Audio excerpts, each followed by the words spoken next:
Law बनने से पहले आखिर क्या क्या हुआ, तो वोल्टेज और करंट के बीच, पोटेंशियल ड्रॉप और करंट के बीच कैसे कैसे बदलता है रिलेशन, इसको स्टडी किया सबसे पहले जर्मनी के एक फिजिसिस्ट से जिनका नाम था जॉर्ज साइमन ओम। इन्हीं के नाम पर मेरे प्यारे बच्चों नाम पड़ा इस लॉ का ओम्स लॉ। तो लॉ बनाने से पहले इन्होंने बहुत सारे एक्सपेरिमेंट किया। He performed a series of experiments, ठीक है, and tried to study what are the variations between potential drop and current. तो एक्सपेरिमेंट करते गए और डेटा लिखते गए और जब इनका डेटा बहुत सारा इन्होंने बना लिया तो लास्ट में जब स्टडी किया उन सारे डेटा को तो पाया कि जो वोल्टेज यानी पोटेंशियल ड्रॉप और करंट का जो रेशियो होता है वो क्या होता है, कांस्टेंट होता है, अगर फिजिकल कंडीशन जहां एक्सपेरिमेंट कर रहे हैं वो क्या है, फिक्स है। So what he found, the ratio between potential drop and current remains constant if the physical condition where the experiment is performed is constant. Okay, so this is what he got.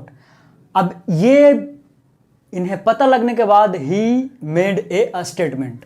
What he called, if the physical condition of conductor remains same, then the potential drop bears a constant ratio with current flowing through the conductor.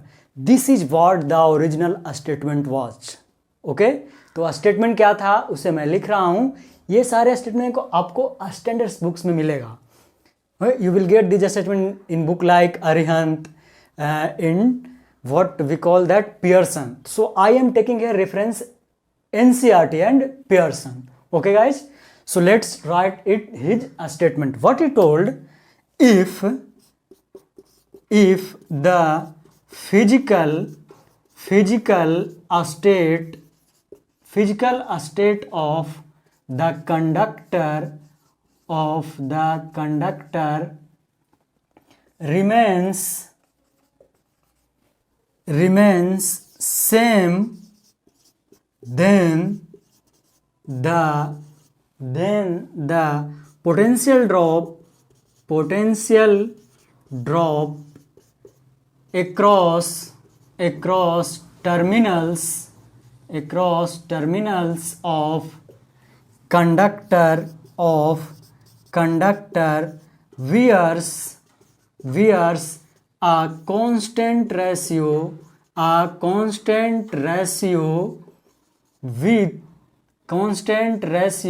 with the current flowing through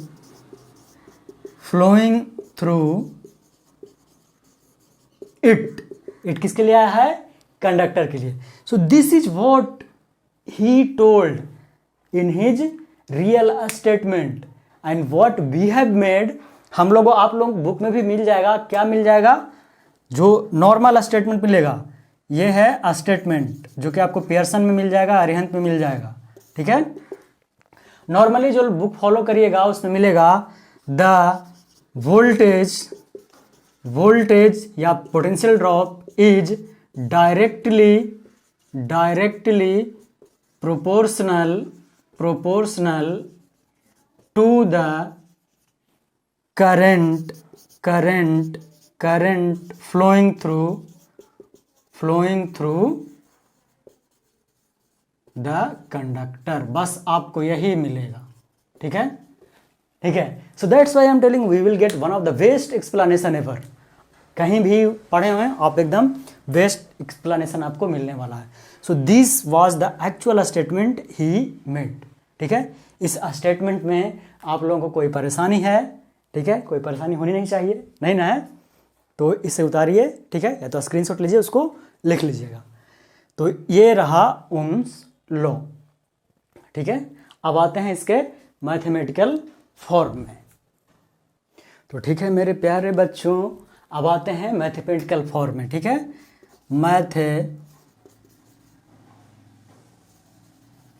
mathematical form, ठीक है, यहाँ ये होगा mathematical form. तो क्या पाया, v proportional to i, यही हम लोग कहते आए हैं। लेकिन इसको आगे बढ़ने से पहले अब इसका एक डिस्कशन हम कर लेते हैं। एक्चुअली में होता क्या है, I proportional to V, current depends on voltage, not voltage depends on current. अब कहेगा सर ये कैसे, तो take a simple example, one of the simplest example, suppose this is a battery, ठीक है, ये बैटरी है, इसका फिक्स कर दिया हमने कि 12 वोल्ट का बैटरी, घर में यूज करते हैं ना इन्वर्टर के साथ, 12 वोल्ट, 24 वोल्ट, 36 वोल्ट का। तो ये बैटरी है, हम किसी भी तरीके से अगर करंट कम कर दें इस बैटरी में फ्लो होने वाला, तो क्या the rating that is 12 volt battery, क्या ये 12 वोल्ट से 10 वोल्ट हो जाएगा? इज इट पॉसिबल कि when we change the current, the value of this battery, the rating of the battery that is 12 volt, will it change? It is impossible to be changed, नहीं कर सकते हैं, ये fix कर दिया है हमने बनाते समय ही। So that's why current depends on potential drop, not potential depends on current, but for our sake we have done like that, हम लोगों ने ऐसा कर रखा है, ठीक है। तो अब आगे बढ़ते हैं। ये आप पढ़ते आ रहे हैं कि इस महाशय को, प्रोपोर्शनल महाशय को जब हम हटाते हैं, कहते हैं भाई साहब आप चलिए, महाशय जी आप चलिए, तो किसी न किसी को बुलाते भी हैं। ये ऑब्वियस है ना, किसी को भगाना है तो किसी को बुलाना है। जैसे क्लास का ही बात ले लीजिए, अगर आगे बॉयज बैठे हों, अगर गर्ल्स नहीं आई है, अगर गर्ल्स एक भी आ गई तो सारे बॉयज को क्या करना पड़ेगा, बाहर जाना पड़ेगा, यानी मतलब दूसरे बेंच पे जाना पड़ेगा। सो इसको भगाना है तो किसी न किसी को तो आना है। सो आता कौन है, V बराबर आर आई, आपका ये भाई साहब आए आर। कहेगा सर आप तो V बराबर आर आई लिख दिए हैं, अरे आपको मिल जाता है ना V बराबर आई आर, क्या फिर से आसानी से समझने के लिए ही हम ऐसा लिख डालते हैं, लेकिन एक्चुअली में तो जो कांस्टेंट आता है उससे पहले लिखा जाता है। तो अब ये आर महाशय साहब क्या है, इलेक्ट्रिकल रेसिस्टेंस, ठीक है, और किसका, ऑफ द वायर, यानी वायर या कंडक्टर कहिए सीधा, बेस्ट व्हाट, कंडक्टर। इस तरीके से आपको एग्जाम में लिखना चाहिए। और जब ओम्स लॉ बनाते हैं, ठीक है, ओम्स लॉ को जब डिस्कस करते हैं, तो आप एक सिंपल सा कोई भी सर्किट बना लीजिए, इससे एग्जामिनर समझ जाएगा कि आपका कंसेप्ट क्या है, क्लियर है, और वो आपको मार्क्स नहीं काटेगा। यही तो टॉपर्स और नॉर्मल स्टूडेंट्स में डिफरेंस होता है। टॉपर्स एकदम सब कुछ लिख करके चलते हैं, ठीक है, वो बना करके चलते हैं, एंड बी मिस, ठीक है, हम लोग इसे मिस कर जाते हैं। सो और वही आर हम लोग सीधा रेसिस्टेंस लिख देते हैं, बस छोड़ देते हैं, लेकिन उसे कंप्लीटली इतना लिखना चाहिए आपको एग्जाम में। ये क्लियर है बच्चों, कोई दिक्कत नहीं इसमें। तो अब ये भाई साहब जो आर आए, अब इनका भी कुछ प्रॉपर्टी होगा, तो ऑब्वियसली है, क्योंकि क्या लिखे हैं, electrical resistance of resistant wire, conductor का, यानी कि ये कंडक्टर यानी मटेरियल डिपेंडेंट हो गया। अगर एल्यूमिनियम लिए तो कुछ और, कॉपर लिए तो कुछ और, प्लास्टिक लिए तो कुछ और, है ना। So this is the value R, the constant R is material dependent. जैसे क्या है, हम लोग का किसी का फेस वाइट है, ब्लैक है, तो क्या है, वो डिपेंडेंट है कहाँ, जिनसे आया है सब, उसी तरीके से ये मटेरियल पे डिपेंड करता है। Is it clear now, tell me. इतना तक आप लोगों में किसी को दिक्कत है तो हमें बताइए, नहीं तो अब आगे बढ़ते हैं। तो ये था आपका ओम्स लॉ नॉर्मल डिस्कशन, ठीक है। अब ओम्स लॉ में और क्या बचता है, और क्या पूछा जा सकता है, उसे देखिए। तो उसके बाद जो है वो है ग्राफ, आपसे 2 नंबर और 1 नंबर दोनों में पूछ चुका है आपको ग्राफ। तो ग्राफ बनाइए, एक तरफ रखेंगे वोल्टेज, एक तरफ रखेंगे करंट, बस यही दो तो क्या है, वेरिएबल से। तो जब हम ग्राफ बनाते हैं तो एक स्ट्रेट लाइन पास करता है इस तरीके से, ठीक है, ये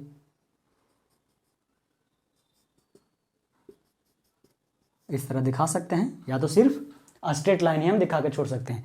तो एक क्वेश्चन और आपसे पूछा है प्यारे बच्चों कि इसको क्या बोलते हैं, ये जो जनरेट होता है स्लोप, इसे क्या बोलते हैं, तो इसी को रेसिस्टेंस बोलते हैं। Slope of V I curve is known as known as resistance या इलेक्ट्रिकल रेसिस्टेंस। और ये क्वेश्चन आपसे पूछ चुका है डायरेक्टली 1 नंबर में, ऐसा नहीं है कि पूछा नहीं है, ठीक है। तो अब ओम्स लॉ का डिस्कशन ऑलमोस्ट ओवर होता है आपसे। अब यहाँ मेरा क्वेश्चन है आप लोगों से कि आखिर ये रेसिस्टेंस ही नाम क्यों दिए, कोई और, ये हम बताएंगे अगले क्लास में आपको, ठीक है। रेसिस्टेंस या तो लास्ट में भी बता सकते हैं, इसका हम रेसिस्टेंस ही नाम क्यों दिए, कोई और नाम क्यों नहीं पढ़ा। कभी सोचा आपने ऐसा कि सर ने रेसिस्टेंस बता दिया तो चलो रेसिस्टेंस ही है, इसका कुछ ना कुछ तो लॉजिकल रीजन भी होगा, तो ये आपको हमें बताना है, ठीक है। तो ये रहा ओम्स का कंप्लीट डिस्कशन, आपको A to Z पॉइंट हम बता दिए हैं। कोई दिक्कत यहां तक तो बोलिए। हाँ तो बच्चों ओम्स लॉ का डिस्कशन हो गया ओवर। अब एक टर्म आया क्या, इलेक्ट्रिकल रेसिस्टेंस। लेकिन उससे पहले हम एक छोटा सा टर्म आपसे पूछना चाहेंगे, can you define what is 1 ओम। आप लोग को ये रटाया जाता है, लेकिन इसे रटने की जरूरत बिल्कुल भी नहीं है, यू शुड अंडरस्टैंड ओनली, आपको सिर्फ समझने की जरूरत है। देखिए क्यों, तो V बराबर IR हुआ, यहां से लिख सकते हैं R बराबर V/I। अब हमसे डेफिनेशन पूछ रहा है 1 ओम का, ठीक है, 1 ओम का। इसका मतलब क्या है कि ये जो वैल्यू आना चाहिए R का 1 आना चाहिए। तो ये पॉसिबल कब है, जब V बराबर 1 वोल्ट होगा और I बराबर 1 एम्पियर होगा, तभी ना ये पॉसिबल है। तो हम इसी को रटाया जाता है आपको लाइन में लिखा करके कि ऐसे लिखिए, बस इसको समझिए ना। यानी कि कहने का मतलब क्या हुआ कि when the potential drop flowing is 1 volt and current flowing in the conductor is 1 ampere, then the resistance offered by the conductor is known as 1 ohm. That is how simple it is. इसको रटने की क्या जरूरत है क्या, ठीक है।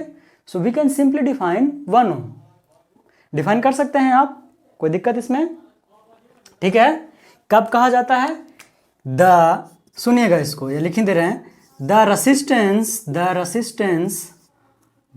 Resistance of a conductor is said to be 1 ohm if क्या बोल रहे थे आपको, if the potential difference between terminals is 1 volt and current flowing in the conductor is 1 ampere. बस इतना छोटा सा लिखना था, इसी को आपको रटते हैं। अपनी लैंग्वेज में कुछ भी लिखिए ना, लेकिन इसको ये समझाइए, जब भी 1 ओम का डेफिनेशन पूछता है आप ये लिखिए R बराबर V/I। इफ V बराबर, यहाँ क्या लिखिए, इफ V बराबर 1 वोल्ट, I बराबर 1 ampere, then that will be known as 1 ohm. यही आपको रटाया जाता है, ठीक है। कोई क्लियर, आपको दिक्कत। अब यही रेसिस्टेंस का आपको सिर्फ ओम पढ़ाया जाता है, किसका यूनिट क्या होता है ओम। अरे क्यों, हम क्यों नहीं बोल सकते हैं वोल्ट पर एम्पियर, वोल्ट पर एम्पियर भी तो है एक। इस तरीके से भी आपसे क्वेश्चन पूछा गया है, जिस पे लोगों का ध्यान नहीं रहता है, वो सीधा याद कर लेते हैं कि क्या होगा, रेसिस्टेंस है तो ओम होगा। अरे ओम होगा तो उसका कुछ और भी तो हो सकता है, ठीक है। क्लियर है ये पॉइंट को क्लियर, इसके लिए हमने ये टाइम लिया। अब आते हैं रेसिस्टेंस पे कि आखिर रेसिस्टेंस किस चिड़िया का नाम है। यहाँ तक किसी भी बच्चे को कोई भी प्रॉब्लम हो तो हमें बता सकता है बिंदास होकर के एकदम, ठीक है।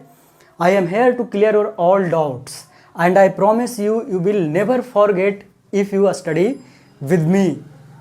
Just study with me, you will get every doubt have clear, because my intention is always to make you understand। अरे हम तो सब जानते हैं, लेकिन आपको सीखना है, आपको समझाना, आपको रटाना का भी मेरा इंटेंशन नहीं था और ना ही रहता है।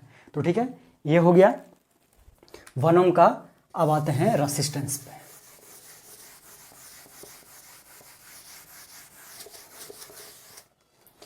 रेसिस्टेंस किस टर्म से बना है, रसिस्ट यानी विरोध करने वाला। तो ये किसका विरोध करेगा? क्या करंट का लिखना सही है या चार्ज का लिखना सही है? यही पे मिस्टेक करते हैं। तो लिखिए दोनों लिख सकते हैं, लेकिन इफ वी राइट कि फ्लो ऑफ चार्ज को रेसिस्ट करता है, then that becomes the perfect definition of electrical resistance और रेसिस्टेंस व्हाट यू कॉल। ठीक है, सो रेसिस्टेंस।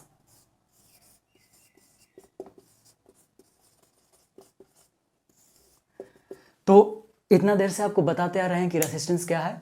एक प्रॉपर्टी है किसका? मटेरियल का, यानी मटेरियल डिपेंडेंट एक प्रॉपर्टी है। तो डिफिनीशन उसी तरीके से आरंभ करेंगे। ठीक है, कोई दिक्कत? तो ठीक है, ये डेफिनेशन हम लिख सकते हैं। यही बता रहे थे कि विरोध करता है the obstruction offered by the conductor to the flow of electric current और चार्ज। यानी जो कोई भी कंडक्टर हो, अगर यही एक कंडक्टर होता तो ये जो ऑब्स्ट्रक्शन ऑफर करता है चार्ज के फ्लो में, करंट के फ्लो में, उसी को सिंपली क्या कहते हैं? रेसिस्टेंस। हम लोग अपने वर्ड में कुछ भी लिखें, कोई दिक्कत नहीं है, लेकिन these are the standard terms you should use in exam. Resist करता है वो तो सबको जाना ना, तो उसका क्या मेन टर्म लिखाना चाहिए एग्जाम में? तो ऑब्स्ट्रक्शन ऑफर्ड। ठीक है, अब आप लोगों को रेसिस्टेंस का एक डायरेक्ट फॉर्मूला बताया जाता है, R is equal to rho L by A. इसको बता करके चल देते हैं सभी। आप पूछने भी नहीं जाते हैं सर ये आखिर आया कहाँ से, अपने से चला आया? तो ऐसा बिल्कुल नहीं है प्यारे बच्चों। कुछ रूल्स है, जैसे आर क्या कहते कि मटेरियल डिपेंडेंट है, तो कैसे डिपेंडेंट है उस पे हम अब डिस्कशन करने जा रहे हैं। ठीक है, यानी कि what are the various factors that affects the resistance. So the next discussion is factors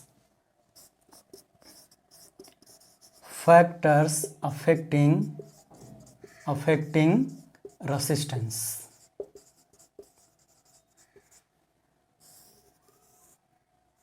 So the first one I already told you, it is the what? Material dependent. It is the nature of material. It depends on nature of material. ठीक है, उसके nature पे depend करता है, किसके? Conductor के nature पे। तो पहला वही हो गया, इट यानी resistance depends on the nature of material, यानी किसका हम ले रहे हैं उस पे डिपेंड करता है। ठीक है, सो दूसरा है लॉ ऑफ लेंथ, और इसी नाम से आपसे एग्जाम में पूछ चुका है कि लॉ ऑफ लेंथ क्या होता है, बिना कुछ लिखे हुए, तो आपको खुद समझना था। तो ये लॉ ये कहा, क्या कहा कि resistance of a material is directly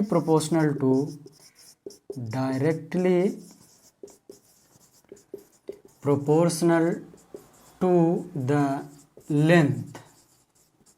length of the material.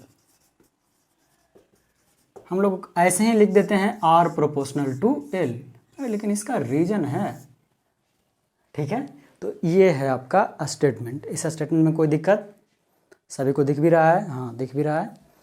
तो ये हुआ लॉ ऑफ लेंथ, और लॉ ऑफ लेंथ पे मेरे प्यारे बच्चों क्वेश्चन भी बनता है, जो शायद आपसे नहीं बनाया होगा, गारंटी है। NTSC के भी पाई का जो भी बच्चे तैयारी कर रहे हैं, इनसे डायरेक्ट क्वेश्चन पूछा जाता है। तो किस तरीके से पूछा जाता है वो बता रहे हैं। ठीक है,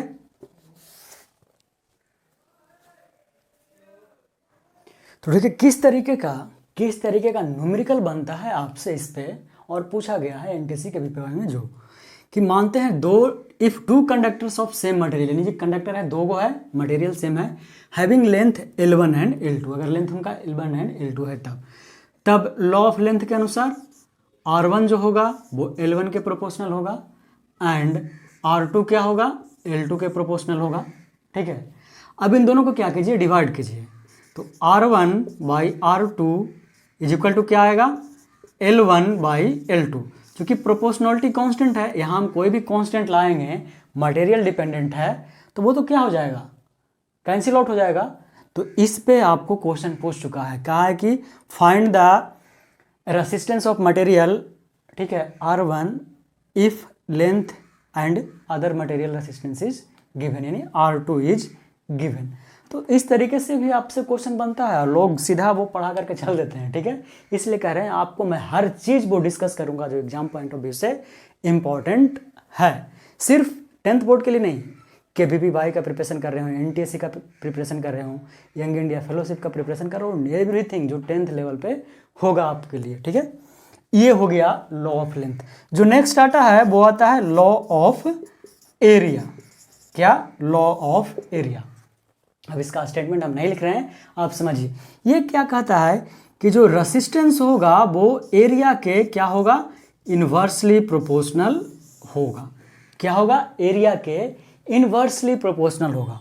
अब उसी तरीके से दो मटेरियल हो यहाँ भी, दो मटेरियल हो यहाँ भी, और जिसका cross sectional A1 and A2 हो सेम मटेरियल का, ठीक है। तो यहाँ क्या हो जाएगा? R1 by R2, R1 by R2 is equal to A2 by A1 हो जाएगा। क्यों हो जाएगा? क्योंकि ये इन्वर्स है, तो नीचे वाला ऊपर, ऊपर वाला नीचे होगा ना। तो ये है डिपेंडेंस। एक और भी है, उसको भी आपको बता ही देते हैं, मिटा रहे हैं, ठीक है। इसको उतार लीजिएगा कहीं से स्क्रीनशॉट लेके। एक जो और है आपका है टेम्परेचर। टेम्परेचर पे भी डिपेंड करता है आपका रेसिस्टेंस, और उसका डिपेंडेंस कुछ इस तरीके से है कि अगर मान निकालना है हमें रेसिस्टर T टेम्परेचर पे, then this is equal to 1 plus alpha T R naught, जहाँ पे अल्फा क्या है? Temperature coefficient. ये आपको मिलेगा क्लास 12 में, जब पढ़िएगा तब अच्छे से इसके बारे में आपका डिस्कशन आपको मिलेगा। ये सिर्फ जो NTSC के बच्चे जो तैयारी कर रहे हैं उनके लिए, 10th बोर्ड के लिए नहीं है, ठीक है। इस तरीके का रिलेशन आपसे मिलता है। अब आते हैं आपको कि AR इज इक्वल टू जो रो L बाई ए आपको सीधा बता दिया जाता है, ये कहाँ से आया। तो देखिए लॉ नंबर 1 किसका? R directly proportional to L, और दूसरा क्या? R inversely proportional to 1 by A. अब इन दोनों को अगर कंबाइन करते हैं, सुनिएगा जो बोल रहे हैं, if we are gonna combine this two statement, what we will get? R proportional to L by A. हमें ये मिलेगा ना, ऑब्वियसली मिलेगा, एकदम मस्ती में मिलेगा, ठीक है। मज़ा आ रहा है ना क्लास में? मज़ा आ रहा है? ज़रा थम्स अप कीजिए, थोड़ा शेयर कीजिए, सब्सक्राइब भी करवाइए सभी से, ठीक है। मज़ा आ रहा है एकदम, ऑब्वियसली मज़ा आ रहा होगा। अभी फिर से बाबू साहब यहाँ के बैठ गए हैं प्रोपोर्शनल साइन, इन्हें हटाना होगा। तो इसी को हटाने के लिए हम एक कांस्टेंट लेते हैं जिसको हम लोग क्या बोलते हैं? रो, ठीक है। और इसको बोलते हैं स्पेसिफिक रेसिस्टेंस और रेसिस्टिविटी। इसका दो नाम है, स्पेसिफिक रेसिस्टेंस, या इसी को हम लोग बोलते हैं रेसिस्टिविटी। ये दोनों नाम से आपके एग्जाम में आ चुका है कि स्पेसिफिक रेसिस्टेंस क्या है और रेसिस्टिविटी क्या है। ये एक ऐसा टर्म है जिसको लेंथ और क्रॉस सेक्शनल एरिया से कोई मतलब नहीं है, ठीक है। ये इंडिपेंडेंट है लेंथ और क्रॉस सेक्शनल एरिया के किसी भी मटेरियल का। तो आज डिस्कशन रेसिस्टिव कहाँ तक हो गया? रेसिस्टेंस तक कंप्लीट डिस्कशन हो गया आपका, ठीक है। यानी 2 लेक्चर में हम आपको ओम्स लॉ और रेसिस्टेंस सब खत्म कर दिए। अब सीरीज पैरेलल बचा बस, ठीक है। क्योंकि होम अप्लायंसेस इस बार आपको पढ़ना नहीं है, हीटिंग इफेक्ट पढ़ना है, वो मैं पढ़ाऊंगा, ठीक है। तो इन 2 लेक्चर्स में आप जो पहला लेक्चर नहीं देखे हैं वो देख लीजिएगा। उन 2 लेक्चर्स में हम अपने आप को बहुत ही अच्छे से, बहुत ही कम समय में बहुत ही अच्छे से डिस्कशन किया है आपका, ठीक है। तो मेरे प्यारे बच्चों, आज यहीं रुकना चाहेंगे हम, ठीक है। चूँकि लेक्चर भी लंबा हुआ है थोड़ा, कोई बात नहीं, ऐसे तो रिवीजन का बहुत लंबा लेक्चर चलता है।